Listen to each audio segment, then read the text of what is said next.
Before any political party in Tamil Nadu can hold a public meeting or roadshow, the government now wants it to first deposit up to rupees 20 lakh as security. That's part of a new proposal that's creating quite a stir in the state.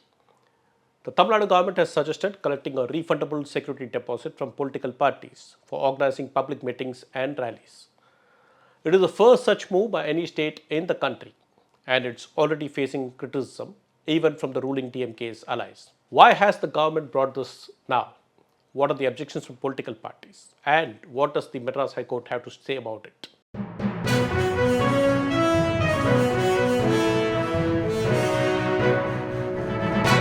Vanakkam. This is T. Suresh Kumar. Thank you for joining me in this episode of the Hindu Focus Tamil Nadu. For the first time, a state government wants political parties to put down a security deposit before organizing big public events. At an all-party meeting last week, the Tamil Nadu government proposed deposits ranging from rupees 1 lakh to rupees 20 lakh, depending on how large the crowd is expected to be. Here is how it works. For rallies expecting 5,000 to 10,000 people, the deposit would be rupees 1 lakh. Up to 20,000 rupees 3 lakh. Up to 50,000 rupees 8 lakh. And for mega gatherings over 50,000, a maximum of rupees 20 lakh. The idea is that this money can be used to compensate for injuries or property damage during such events. If organizers follow all norms, the amount will be refunded. But if there is damage or if the crowd significantly exceeds what was declared, the district collector can forfeit part or all of the deposit and even initiate legal action. So why bring this up now? The proposal comes after the tragic stampede in Karur during actor politician Vijay's rally in September, which claimed 41 lives. Interestingly, this wasn't a sudden thought. As far back as September 18th, a single judge bench of the Madras High Court had suggested the government collect deposits from organizers, pointing out that victims of property damage during rallies rarely receive compensation. The court was hearing a petition from actor Vijay's Tamalaga Vetri Kalagam, seeking framing of uniform guidelines for all political parties. The state already has a law. The Tamil Nadu Public Property Prevention of Damage and Loss Act 1992 meant to hold organizers accountable. But the court noted that it has been poorly implemented. The deposit system, the judge felt, could finally give the law some teeth. As a continuation of this case, the court has since directed the government to create a standard operating procedure or SOP to regulate political meetings and large public gatherings. In response, the government drafted these new proposals, and that's where the idea of a security deposit first appeared.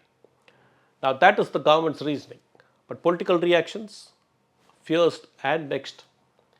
Even allies of the ruling DMK have objected. Tamil Nadu Congress Committee President K. Selva Perundukai argued that the proposals would hit smaller parties the hardest. Many simply can't afford to park lakhs of rupees for every meeting. He also suggested there should be a difference between the Election Commission recognized parties and the registered parties.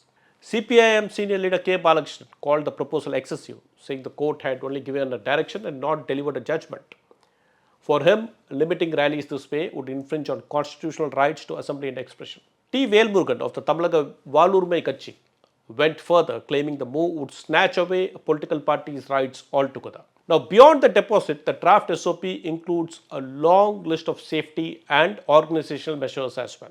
Number 1, separate enclosures for pregnant women, senior citizens and children at the venue of the meeting. Clearly divided zones, each holding up to 1,000 seated people or up to 500 standees. CCTV coverage, generators, drinking water, first aid and ambulances at every venue. For road shows, a 500-meter barricade between VIPs and the public.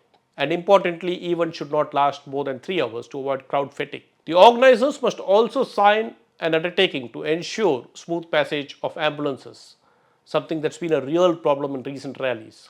The SOP even specifies police deployment ratios: 1 officer for every 200 people at low risk events, 1 for 100 in medium risk, and 1 for every 50 in high risk gatherings. These norms would also apply to agitations, cultural and religious events where crowds exceed 5,000.